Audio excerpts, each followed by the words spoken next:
2014 চনৰ পূৰ্বে অসমৰ অৱস্থা কি আছিল আৰু 2014 চনৰ পিছত অসমৰ অৱস্থা কি হ'ল এটা পাৰ্থক্য নে হাজাৰটা পাৰ্থক্য মুখ্যমন্ত্ৰী ডক্টৰ হিমন্ত বিশ্ব শৰ্মাই যোৰহাটত উপস্থিত হৈ ভাষণ প্ৰসংগ 2014 চনৰ আগৰ আৰু 2014 চনৰ পিছৰ কাহিনী ব্যাখ্যা কৰিলে মানুহে মোক ক'ব নোৱাৰিব যে 2014 চনৰ আগৰ অসমখন কি আছিল আৰু আজিৰ অসমখন কি হৈ পৰিবলৈ আৰম্ভ কৰিছে কোনেও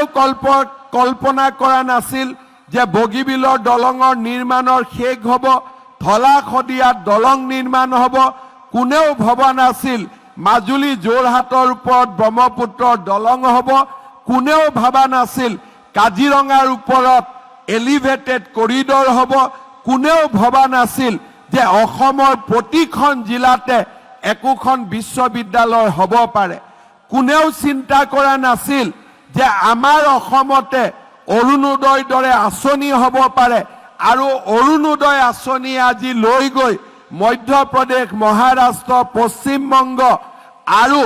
ঝাৰখণ্ডৰ দৰে চৰকাৰে নিজৰ ৰাজ্যত অৰুণোদয় দৰে আঁচনি ৰূপায়ণ কৰিব পাৰিব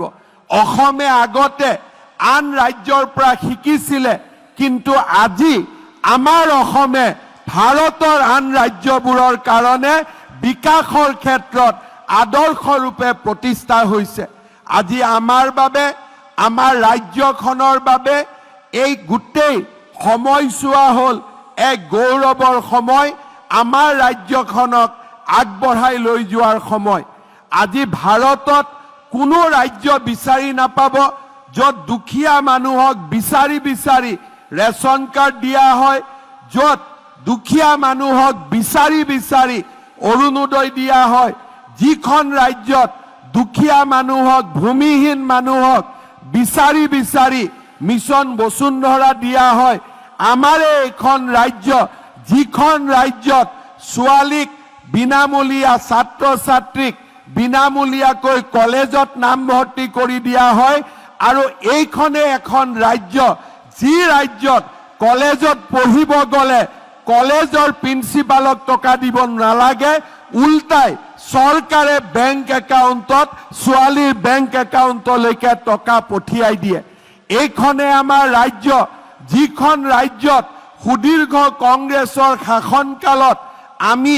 দিল্লীৰ ওপৰত নিৰ্ভৰশীল হৈ আছিলো যিখন ৰাজ্যত কংগ্ৰেছৰ শাসনকালত আমাৰ আই মাতৃসকলে সূতা আৰু কম্বলৰ কাৰণে লাইন লগাবলগীয়া হৈছিল এইখনে আজি আমাৰ ৰাজ্য য'ত 1.5 লাখ যুৱক যুৱতীক এটকাও পইচা নিদিয়াকৈ চৰকাৰী চাকৰি দিব পৰা অৱস্থাত আহিছে যোৱাকালি মই ফেচবুক লাইভত এটা কথা কৈছিলো যদি অসমত কংগ্ৰেছ চৰকাৰ থাকিলেহেঁতেন নতুন ৰাকেশ পালৰ জন্ম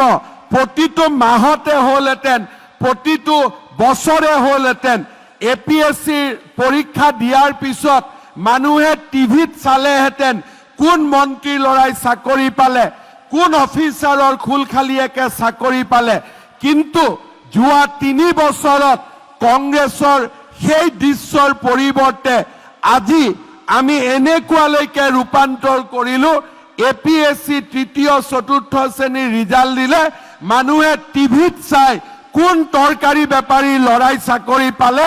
কোন ঠেলা চালকৰ ল'ৰাই চাকৰি পালে কোন ৰিক্সা চালকৰ ল'ৰাই চাকৰি পালে যিকোনো খবৰৰ বাবে যোগাযোগ কৰক 7099017330 লগতে 7099017110 নম্বৰত